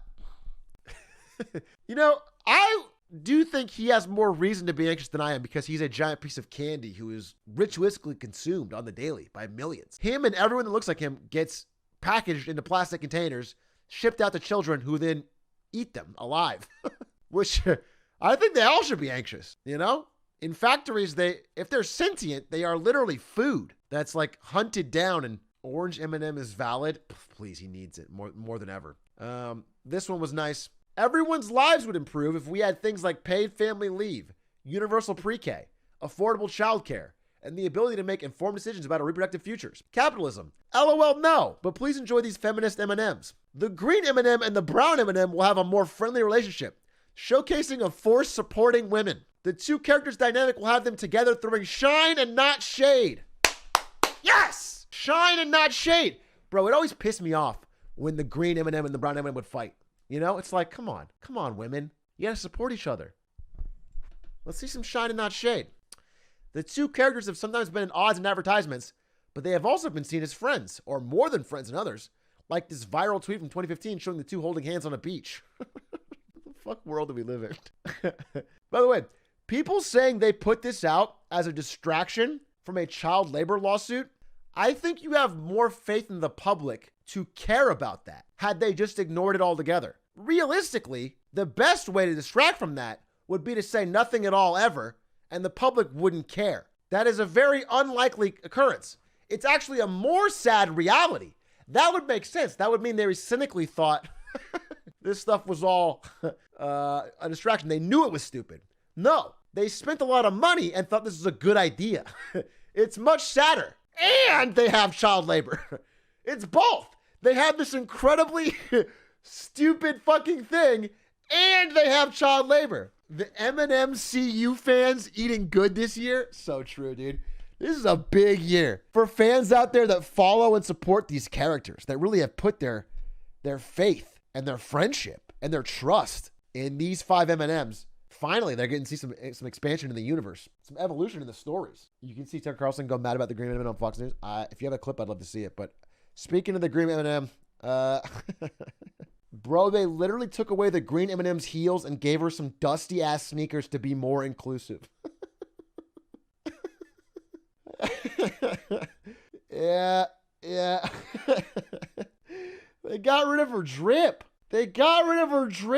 But as long as she's showing shine and not shade, I'm happy. I think that was the main topic on that. Listen, my take on it is that it's extremely ludicrous for M&Ms to think they are the voice of any of this. It reminds me of I think it's the Bo Burnham song where he's talking about Bugle's take on race. It's Tucker clip. Let me see it. It's like this is the most progressive thing they could do is just pay their workers better. That would be amazing. That would change everything. Is the Tucker clip actually good? Again, I don't support Tucker Carlson at all, but if it's funny, then I'll play it. The other big change is that the brown M&M has, quote, transitioned from high stilettos to lower block heels. Also less sexy. That's progress. M&Ms will not be satisfied until every last cartoon character is deeply unappealing and totally androgynous. Until the moment you wouldn't want to have a drink with any one of them. I'm sorry, what? I'm sorry. They were already androgynous before. They were M&Ms, Tucker Carlson. I never wanted to have a drink with any of them. I never found them deeply sexy. That's the goal. When you're totally turned off. Why is this so much about sex appeal? They didn't even mention that in their ad. Progress at last, plain frumpy M&M kid. The ludicrous thing about this is using M&Ms as a fucking bastion of social progress for a corporation that has done many heinous things to think that changing their mascots in weird, tokenistic ways is any sort of progress at all. That's the weird part. The problem that you can't fuck the M&M is not the problem. That you're not getting turned on by a Tucker is not the problem. That is the most down bad thing I've ever heard. We've achieved equity. They've won. Miserable, non-binary candy is all we deserve. Who the fuck writes these things? That would be actually a banger tweet if you'd done it right as the announcement. Ironically, that's a very funny tweet. God damn, that's actually a very fucking funny ass tweet. But as a serious Chiron under a news program, it's crazy. And by the way, final thing. All they changed is the heels. It's the same fucking Eminem. They just changed her shoes. She doesn't go from... If you wanted to fuck the Eminem before Tucker Carlson, she's the same person. Not sexy anymore, Madge. Yeah, anyway. That's my final win and fail. It's a combination of wins and fails all together in a smorgasbord. And now it is time to get into our main event, I believe, of Marketing Monday. Being stepped on isn't the same without stilettos. Okay, we're definitely moving on. We're definitely moving on. No, do not organize a way to storm the Capitol over M&Ms. We're pulling back on all of this. We're moving on. I'll talk about rhinos again.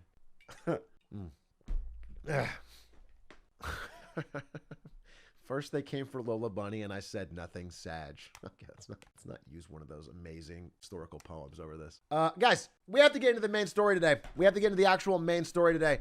And that is the clapback? The clapback? Sony? Sony strikes back? Let's pull it up. Sony Bungie. Bungie is joining PlayStation, announced this week. Here's what to expect from this exciting news. PlayStation fully acquires Bungie in this past week, announcing that they too can play the acquisition game.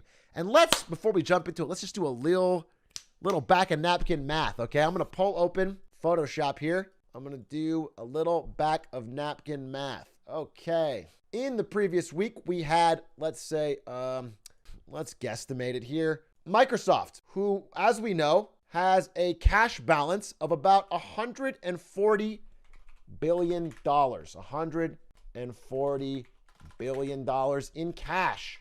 Just sitting around waiting to be spent. 140B. And they spent it. For sure, they spent actually about half. We'll make this a different color. They spent about half on acquiring Blizzard. Activision Blizzard. Let's say 70B on Activision Blizzard, and we will just make this a lot smaller. Okay, all right. 70B Activision Blizzard. So they spent about half of their available funds. Again, this is pure cash. You can always take on debt to buy more. You can do a stock-based acquisition. But in terms of free flow cash that you can use for acquisitions, they spent about half, leaving about, $70 billion remaining. These are rough numbers. But not to be outdone, okay? Not to be outdone. Firing back. Sony said, okay, Goliath, David's got a slingshot ready to throw. This is not inappropriate. Not to be outdone.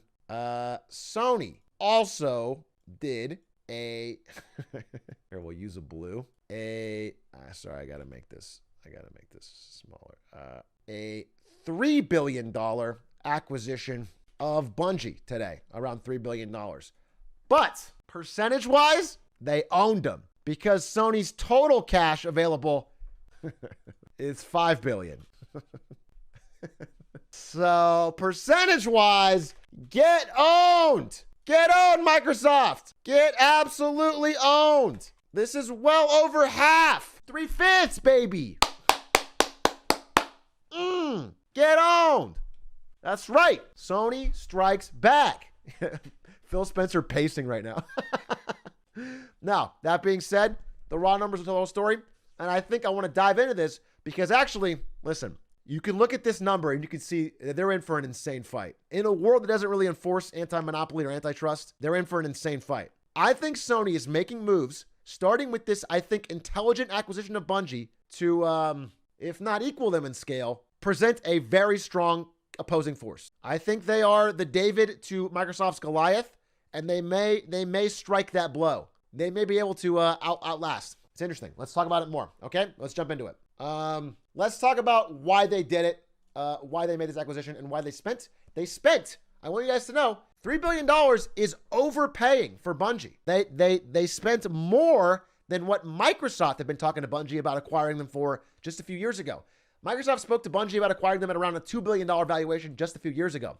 Little known fact, but ended up not doing the deal. Sony is paying a little bit more, $3 billion, three plus billion, to close the deal. So they spent a little more than what Bungie was probably going for on the market to lock it down. But it's part of what Sony needs, okay? Bungie has a few things that Sony needs. And number one, I'm going to talk about the ones they said. Let me tell you what they said first. The main thing they said was that it gives them a better access to live service games. The big thing from them is that Sony has never been very good at live service games, constantly updating games that continually get patched, continually get updated. People stay in them and play them for years. They play with their friends. They log on. They microtransact. Sony's bad at those games. Sony's been really good at the excellent single player, contained, one and done, story-based games. That's been their bread and butter. They've crushed with that. But live service, which is where all the money is, by the way, EA had an earnings report today. Battlefield was a massive flop, $100 million less than they expected. They didn't care. They had their best quarter yet. You know why? FIFA, the same dog shit game that's been churning out for years, made more money than ever. Madden made more money than ever.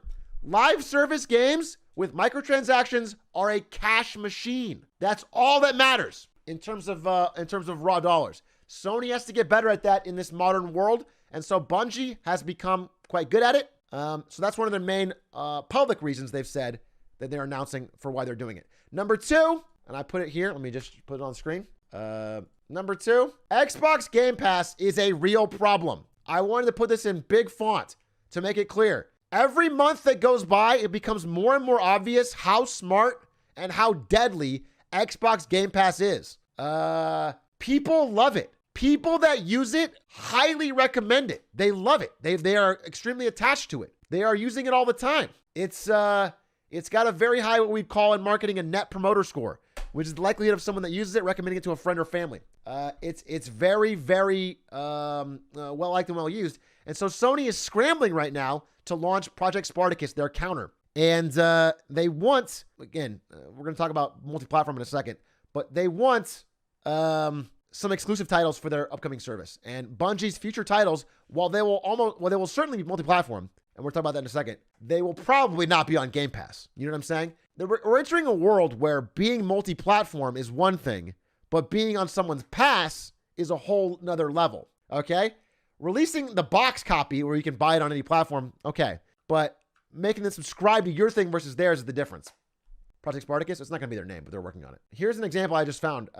People are literally openly asking to put Game Pass on PlayStation. It was a joke at first. Now gamers are like, wait a minute. Just put Game Pass on PlayStation. I want Game Pass. I want PlayStation and I want Game Pass. It's like a growing thing because truly people like the PS5, but at the end of the day, they love the Game Pass. And until Sony has their own answer, it's going to be a real problem. I want to go back and say one more time. I want to emphasize this. This is the biggest threat to Sony more than anything. There's no exclusive that is as dangerous as this live service for a low cost that gives you access to all these games. Games are expensive. The world is expensive. People are loving this service. They need an answer. Okay, so put Game Pass and call it above. So yeah, PlayStation Now, whatever they're going to call it, whatever, Spartacus, this is a big thing. And I think the ability to have a great, seamless subscription service with crossplay to PC, the way Xbox Game Pass has PC Game Pass, Sony needs their own version. Bungie is very good at this. Destiny has excellent crossplay across all their different platforms. They have excellent live service mechanics. They can learn that from Bungie. Again, this is a complete acquisition, so they're going to get all their experience, their knowledge, their employees, all of that. So there's a lot of them. Now, they said this, and this is technically true. I want to jump into this. Sony said Bungie acquisition was not a response to Microsoft buying Activision. And this is obviously true. The easy dunk you can make on Twitter is that, yeah, man, these things don't happen in weeks, okay? What are you, an idiot?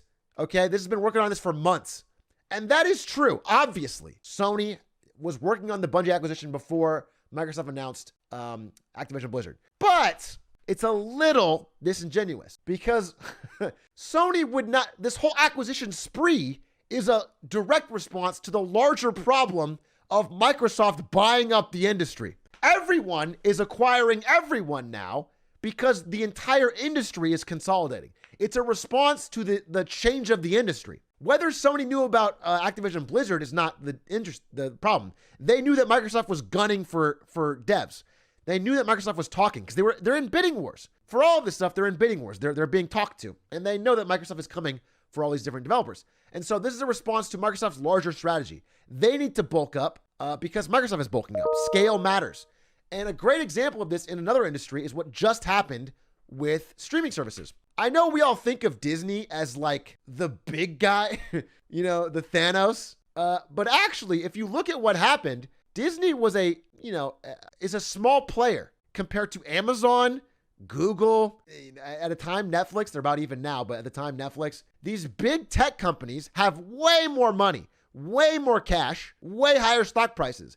And they were coming into Hollywood and sort of buying it up. And most of the small studios are getting owned. And so Bob Iger, who was CEO of Disney, has a great interview where he said, our only path forward to competing with them was scale. We had to get much bigger, much quicker. And he knew they could compete if they bought a bunch of great IP. Because if you're Amazon, you can throw $1 billion at something, but it's very hard to, or maybe like an Apple. Apple could throw $1 billion to make a great show, but they can never make a Star Wars. Disney owns it. And so Disney bought up Star Wars and Marvel and Fox. And specifically, Rupert Murdoch, a man who I don't really like, but had a decent business mind on this subject, said, as the owner of Fox, he said, there's no way Fox can keep competing against these tech companies at the scale we're at. We have to sell. So they sold to Disney. And Disney bought Simpsons and Deadpool and whatever else Fox had. So we're seeing the same thing start to happen in games because of Microsoft. Microsoft is coming in with a $2 trillion valuation, infinite money, and they're starting to buy things up. And if you want to compete with that, you have to scale up yourself. You have to get some great IP. And Destiny is great IP. Bungie's next project could be great IP.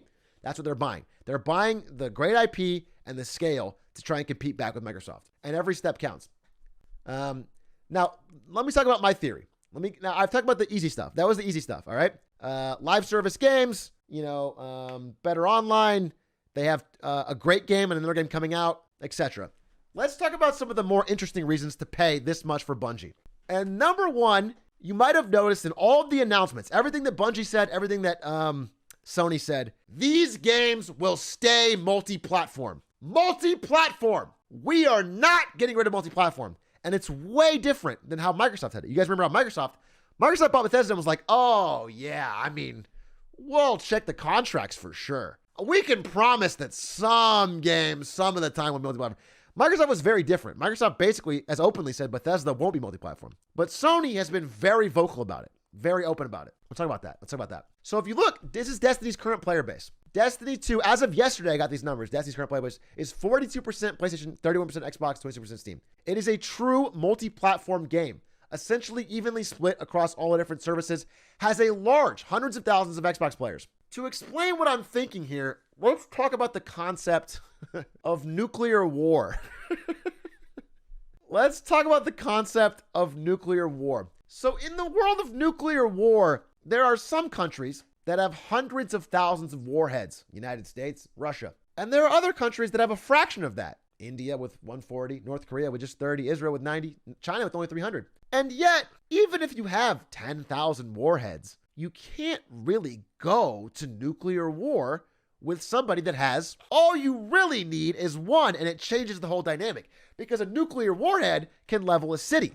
In the arms race that is video gaming right now, Sony is trying to acquire a nuclear warhead, a title that if Microsoft starts pulling big games like COD to be not multi-platform, they can respond. Just to have something to make the experience worse for Xbox as a counterpoint. They have to have an answer. Do you understand what I'm saying? They have to have an answer because if they don't, there is nothing stopping Microsoft from doing it. But if Microsoft goes non-multiplat and then Sony counters, gamers lose and they get mad and they say, Madge, Microsoft, what the fuck? I wanted to play Destiny. Okay? But if Sony has this card in their arsenal, they can at least hold on to that. You know what I'm saying? Now, Microsoft may still decide it's worth it, but at least having this counterbalance makes it less likely. It makes it so there can be a truce, a peace. We won't do it if you don't do it. Destiny 2 is on the Destiny 2 has hundreds of thousands of Xbox players. Hundreds of thousands of Xbox players play this game every day. If for some reason Destiny 2 or 3 is a huge game still, and Sony can pull it from Xbox, that's a powerful card to have in your deck. And it may cause Microsoft to blink and think twice before pulling Call of Duty or whatever other game they might be considering. What is the little pink one? That's Stadia. I don't even know why I included it, dude. Yeah, the Stadia army. Stadia fans rise up. As a Destiny 2 fan, I would be pissed. Yeah, they would actually be pissed. And they would riot, and they would get mad, and their experience would be worse. And Microsoft doesn't want that. They don't want to cause a bad experience for their users to sort of kick off this war with Sony. And so Sony is holding one nuclear bomb. It's kind of a bluff at the end of the day. I mean, look, Elder Scrolls, Call of Duty, all these games are bigger than Destiny. Destiny's a big game, but these are bigger. And Microsoft may still say go through with it, but this helps them. This helps Sony make the case. And that is why their PR is being so open and so solid about multi-platform. They're saying over and over again, this will be multi-platform, our next game will be multi-platform, we are multi-platform through and through. Sony wants to set up the narrative that if things start going non-multi-platform, it's Microsoft's fault. Second reason, Sony bought Bungie because they are expanding outside of just games, as everyone is. Nintendo's making a Mario movie with Chris Pratt. Everyone is trying to be more kind of like Disney, a multifaceted media company with large universes that expand across different medium forms, like Riot is doing with Arcane, et cetera, et cetera. And so Sony has already made 2 movies that have video game tie-ins, Uncharted and Spider-Man. And so by this logic, almost certainly, we will have Destiny movies starring Tom Holland. Almost certainly. We are almost guaranteed to have a Tom Holland movie for Destiny any day now. This is like, it's just foreseen based on their previous history. Sony loves Tom Holland. And they have acquired the Destiny rights, as well as Destiny's upcoming game, which we don't know, could be amazing. We don't know. So they have infinite rights to that. And this is something they care about. Having good IP is so valuable nowadays. Every company is hungry for good IP. It's invaluable. It's incredible. It's gold. You can use it across every medium, and fans keep going to it no matter how bad it is, really. Like I said, you can make dog shit Matrix movies over and over again. I still go see them. IP is incredibly valuable. So that's coming. And then one final major reason. I covered I covered TV shows. I covered multi-platform. I covered live services. Again, it's not a major acquisition, but it's big for Sony. One final reason is, look, Sony's having a real problem with this guy. Phil Spencer, the head of Xbox, has done a great job the past few years. He's made bold acquisitions. He's said the right things to gamers. He's been gamer focused, and they've been sort of worried about him. He's plugged in with the community. It's rare for an executive to be so plugged in with the community. He knows to say that NFTs suck, which we love to hear, unlike Ubisoft. He's making great progress, and he's a scary opponent. And so they had this question: how do we stop him? How do we beat him? How do we beat Phil Spencer? This is live footage from Sony's boardroom. Tell me how! The heart, Osborne. First, we attack his heart. You see, Phil Spencer's favorite game is Destiny 2. Let me go to the end. Phil Spencer has played hundreds of hours of Destiny 2. He joked that he plays way too much, but it was actually revealed on an Xbox stream that he's season rank 194 only a few weeks into the season. People who play the game for a living are ranked 200. He's actually a no-life grinder of the game. He loves Destiny. Destiny is his favorite fucking game. So they hit him where it hurts. They strike at the heart. They got him. And now, if they want to fight back, just know they can break Phil Spencer and force him to buy a PS5. This isn't just business, it's personal. Phil literally shaking and crying. I mean, it's fine for now, but when the multi-platform thing starts coming into it, they ban him from the game. Imagine they buy Bungie for $3 billion. They can stay independent. They don't even, just to ban him. Just to IP ban his account.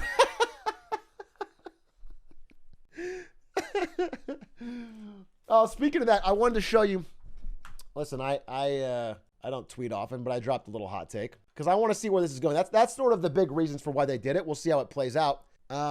What's interesting, if we go back to this chart, is look, Microsoft has spent a lot more money, and they have a lot more money, but they also got a lot more problems, okay, with what they bought. $70 billion for Activision Blizzard is a lot of money for a company that right now fucking sucks. No other way to say it. Blizzard right now, and Activision in general, is a company that has real structural problems. They're still fighting a deep battle over the union that is trying to be started. They have executives trying to shut down the union. The employees are mad as hell. They have deep problems. They have people fleeing the company. They have great IP, of course. They have Call of Duty. They have Warcraft, StarCraft. They have Candy Crush. I mean, they have stuff. Don't get me wrong. There's value there. But they bought a lot of problems. Bungie is an independent, well-run, well-oiled machine that generates a ton of free cash flow, that has a growing live service game, and has an upcoming title that could be great. Destiny has done a rare thing and gotten better with time. It is very rare in gaming for a game to launch, not be that well received, and then do better with time. Destiny has done that. So Bungie is a company that has talented employees. People want to work there. They're launching new things. So again, you get a lot more stuff for $70 billion, but you get a lot more problems. And if they can't solve those problems, all this money is for nothing. Sony, I think, in my example, if I were to break down where I'm seeing this industry going, Sony is not Disney. They don't have the scale. Sony is not Amazon Prime. They don't have the money. Sony is HBO Max. Sony is HBO. They are focused on creating premier, high-level, high-quality entertainment and hoping that that can break through the wealth gap that they face. Hopefully not. By the way, they actually have a Last of Us series coming to HBO Max. That is their example. They're going for the more premium end and hoping that can make up for the scale.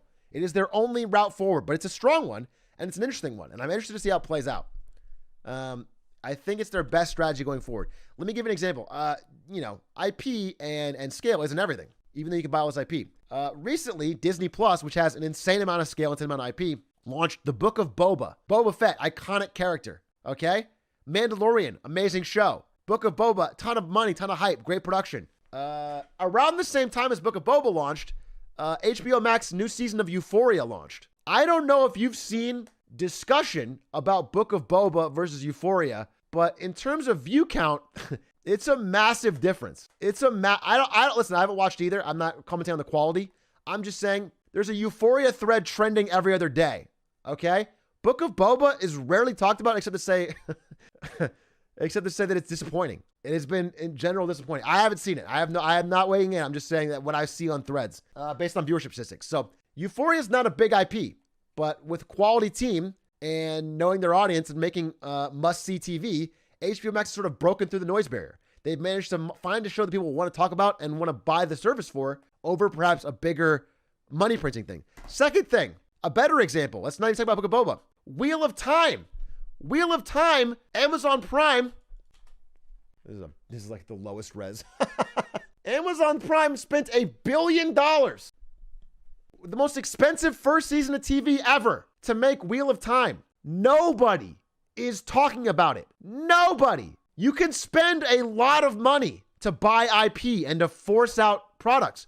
But if they end up not being good because the team behind it isn't cohesive, then you're fucked. You can't create a first season of Game of Thrones. You can't just force it with money. You can't buy it, despite what Jeff Bezos thinks. Whether it's good or not, it hasn't been the success they wanted. It's not been a water cooler show. So Sony can strike back on this front. They can be the HBO to the Amazon Prime of Microsoft. It's possible. What remains to be seen.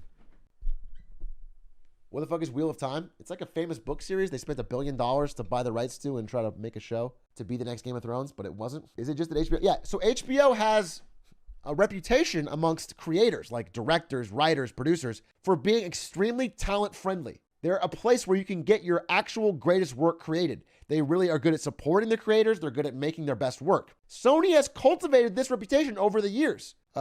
Developers like to work with them. They've produced some great, powerful single-player story games. They're giving Bungie complete independence. Bungie is having complete independence, at least according to what they're saying. And that level of freedom, they could produce an amazing next title. It's possible. That's how they're striking back with less money.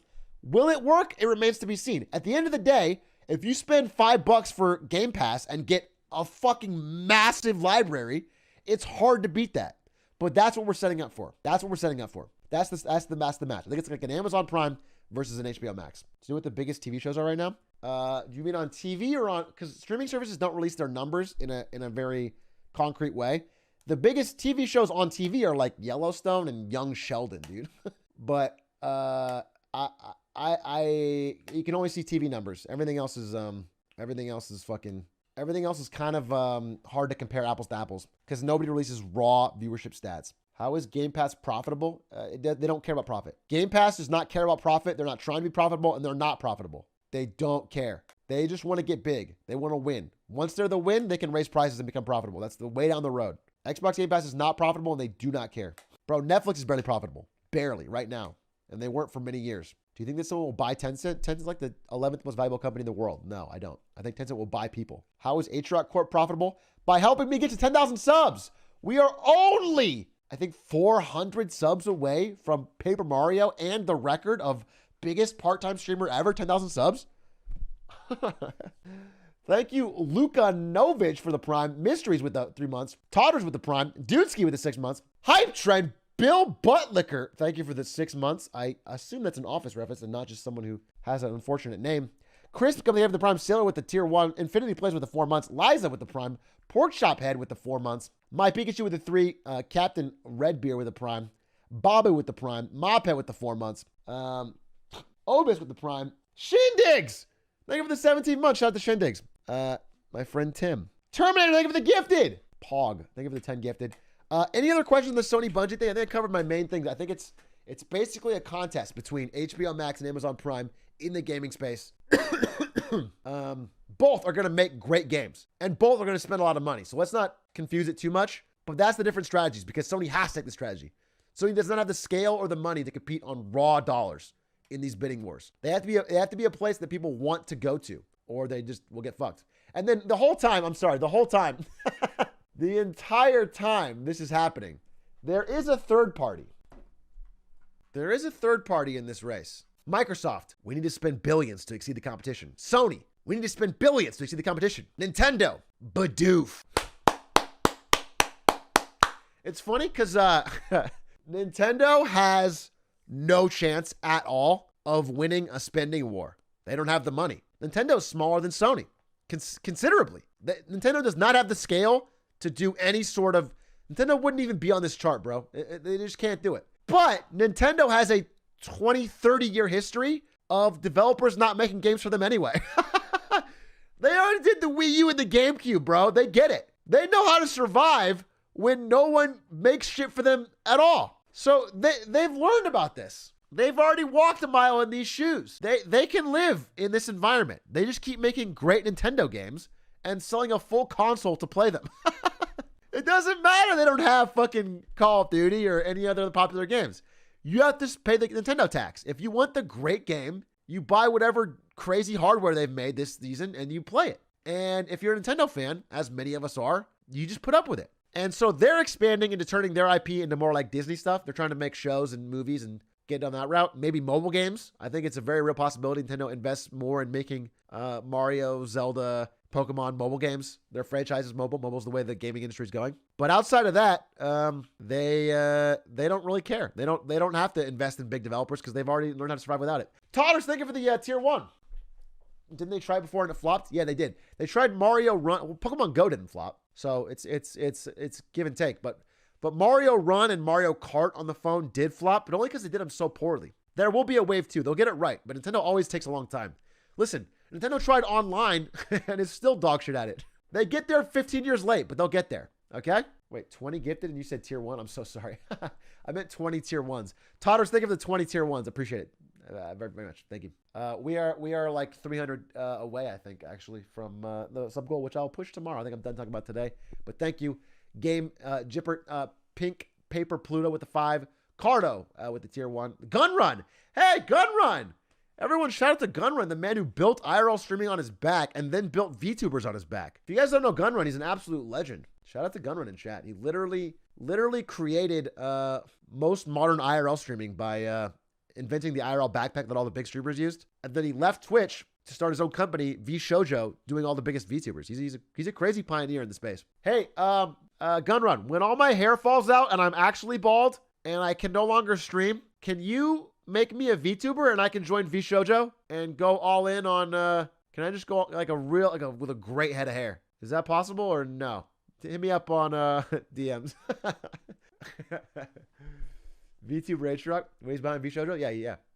It was fun working with the gun run. Big Booba. Well, I don't know about that. We'll see. We'll see how my subs look. Invented VTubers is a bit much. He's a pioneer. Will Sony acquire more IP? Oh, this is easy. Yes. I didn't include this because everyone's saying it. Yeah, it's very obvious. I already said it in my previous, the Xbox one. Yes, absolutely.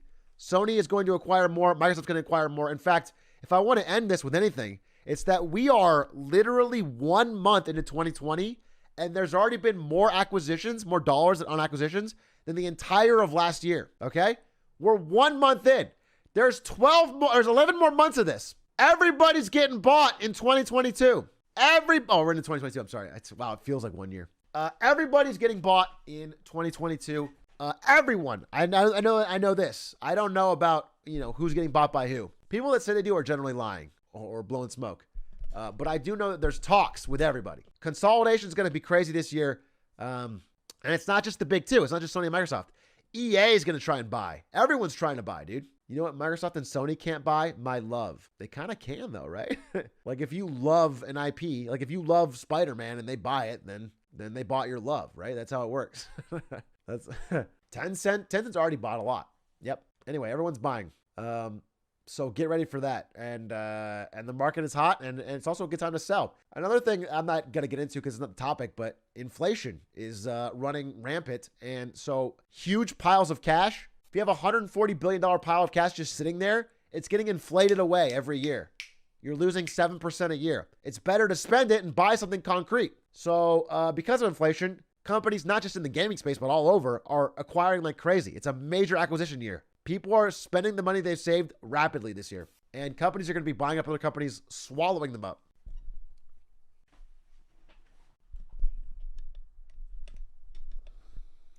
So I should buy games on Steam so I have something concrete. No, I'm saying you should buy those little stickers on Steam. You know how you can go to the Steam marketplace and buy like stupid stickers? Buy those. That's an asset that's going to beat inflation. That's where the money is. Invest heavily in those. I actually got like $20 of stickers. Then you're set for the next 30 years, brother. You're going to buy a house with those stickers. What would a recession mean for me as a first-year college student? That's who's important. You, a first-year college student. Everybody stop the recession. Let's find out what this first-year college student's going to affect. Yeah, it's going to mean, well, listen, graduating during a recession is bad. It's just generally bad. I hate to break it to you. I know it sounds like fun. Graduating during a recession usually means that your earnings start lower and stay lower. There's a drag of up to 10 years. Sometimes it's your rest of your life because, just because generally you're going to make less over the course of your entire career from your graduating during a recession. So that's bad. But that being said, there's some counterbalancing effects. Right now, if you are young in America or most of the world, the boomers own all of the property. Housing prices are unattainable. There's no real way to participate in a meaningful way in the market. And that's why so many young people, I think, get attracted to crazy pump and dump NFT crypto schemes. Not saying they all are, but in general, that they need some volatility because everything else is like extremely expensive and only goes up little bits. And so a recession that acts like kind of a brush fire and had a temporary bad effect where, yes, there's higher unemployment, economic slowdown, asset prices actually fall. You could actually buy a house for cheap. You could actually invest in things that grow over time, would be helpful. Because right now, the entire economy is set up to prop up the assets of boomers. Right now, the majority of the voting populace is like a homeowner, with stocks in a 401k. And if that stuff never falls because it's being propped up by free government money, there's no way for anyone to buy in when they're young. So a recession might actually not be a terrible thing long term. I think it's almost necessary. Otherwise, this bubble's going to keep inflating until it's a total fucking crash. There has to be some deflation of the balloon. Damn, are you feeling like the Orange M&M with all this anxiety? Well, thank God he acknowledges it, though. You know what? I know this all makes me anxious, but we can all feel a little bit better, right? That at least the M&M acknowledges the anxiety. So we're like, we have a kindred spirit in our candy. And that's going to make us feel a lot better. Just wait another 3 months before the last boomers die of old age and we'll all be good. I think you are being too positive. Not positive. I think you are too ahead of the game on that. Anyway, I want to talk. Speaking of stock market, speaking of investing, speaking of buying the dip, and speaking of making real investments in your future, I want to talk about the sponsor of Marketing Monday, who actually supported today's stream. And that, of course, and then after this, we have another subject. I want to talk about today's sponsor and shout them out.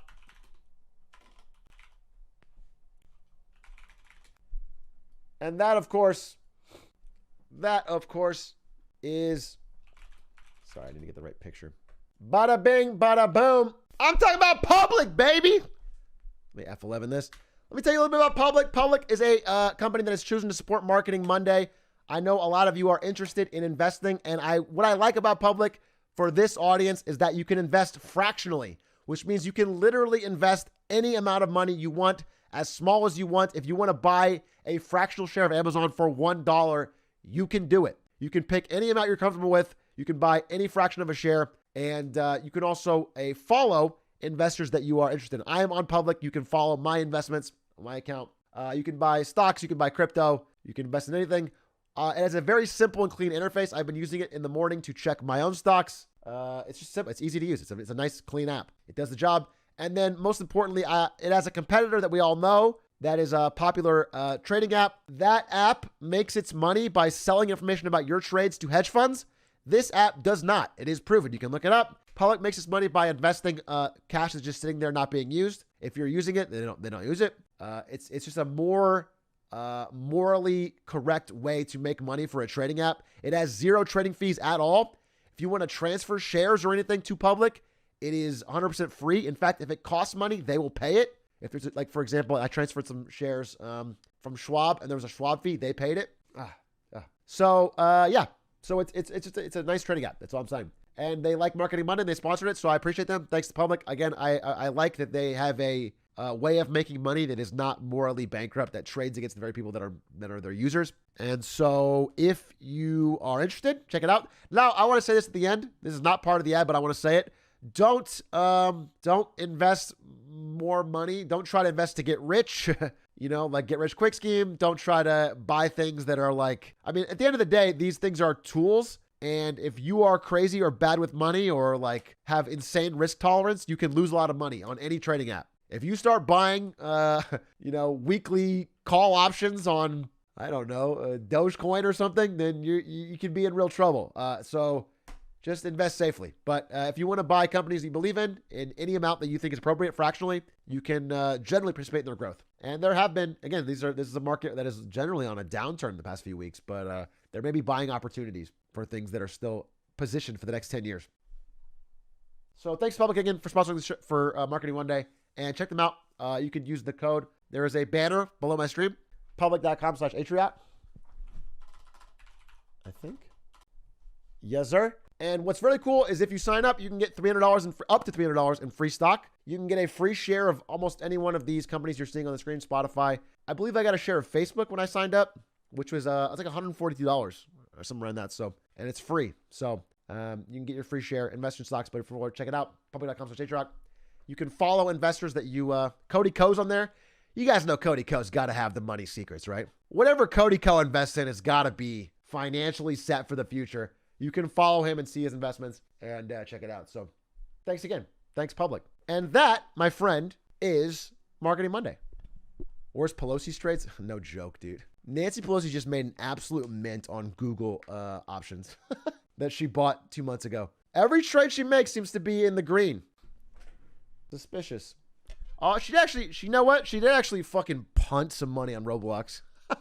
She did. Nancy Pelosi did punt money on Roblox, so we'll see. We'll see. Maybe they're not all winners. They're not all winners. You got a code I'm supposed to use? I think you just use, I think you text yourself from that link. Public.com/Atriot. And that's Marketing Monday. I don't think there's any more questions, right? We're good. We covered it. I've been talking a lot. I'm gonna get some water and probably chill for a bit.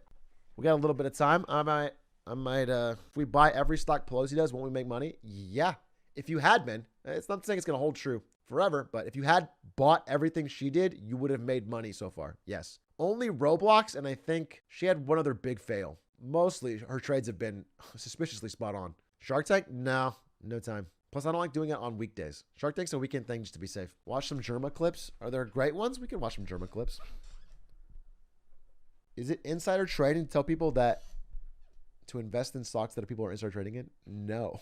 Bro, one of the biggest reasons I was dogging on AMC so much on this stream, despite a lot of you telling me that I was a fucking out of touch, I didn't get it. AMC was the fucking wave. The reason I've been fucking dogging it is because insiders were selling it like crazy. I've been saying for fucking months to sell AMC, get the fuck out. Their CFO and CEO were selling everything they had. They were dumping like crazy and talking it up. New donkey video?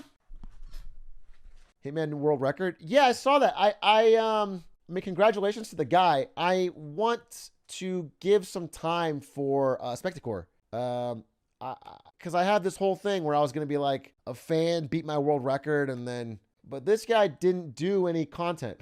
He didn't stream it. He doesn't have a mic. He doesn't have a camera. He has no comments. He didn't do anything, and there's no new strategies in it. There's no new strategies. So I just, I just want Spectacore to get it so it's more of a content thing. So I'm just going to wait. I'm going to give Spectacore a little while. Hopefully that he can do it, and then we can talk about that. Otherwise, there's no video for me. I only want to do it if there's a video. So I need like Linkus or a Spectacore to get it.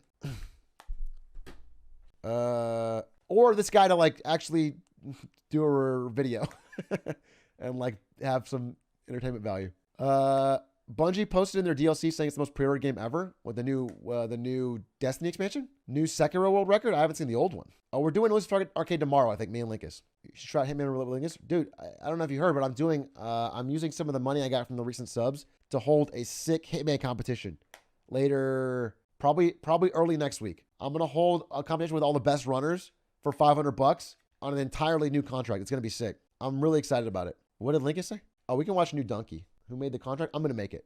I'm making it with Coates because Coates is an amazing contract creator. But I'm going to work with Coates. I'm going to make a brand new Hitman contract. No one will have any advanced knowledge of it. It's going to be completely secret. And then I'm going to reveal it and have a timer.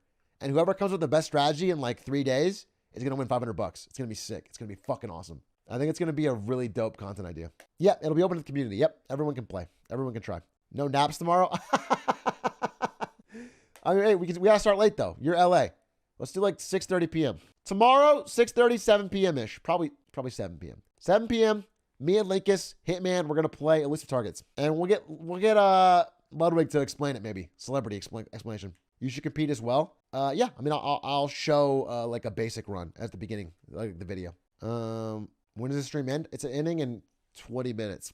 This is a chill out session. I'm answering questions. If you're done with Marketing Monday, or if Marketing Monday was what you're here for, it's over. Thank you for watching. Thank you again to Public for supporting. It was really fun. It was a good Marketing Monday. I'm glad, dude, we're getting so many acquisitions because it at least gives me, I love talking about the games industry more than anything. It's my favorite industry to talk about. Sekiro World Record is I mean, I guess I could watch it, but Stream Sharks? You want me to do Stream Sharks in the last 20 minutes of my stream? You want me to invite on 2 celebrity guests and hear pitches for video games in 20 minutes? I don't even remember what... There it is. Best penises in ads. Yeah, it was an award. Where Shark Tank. There it is. Wow, welcome to Stream Sharks. Hey, Smollett, what do you think about being on Stream Sharks randomly? Oh, I love it. Hey, Shrek, you're so cool. Oh, thanks, Smollett. What do you think, Point Crow? Fuck you, we're not even friends. Oh, that's mean of you to say in my fictional representation. Very mean, very... Oh, that's what we're gonna do. Oh, last thing. Let's close out this stream by looking at Cutie Cinderella's new award show. Wait. I haven't looked at any of the topics yet. Forehead, I'm waiting for Friday. I heard about Forehead's new song. I haven't listened to it. I'm waiting till Friday for the Reddit recap.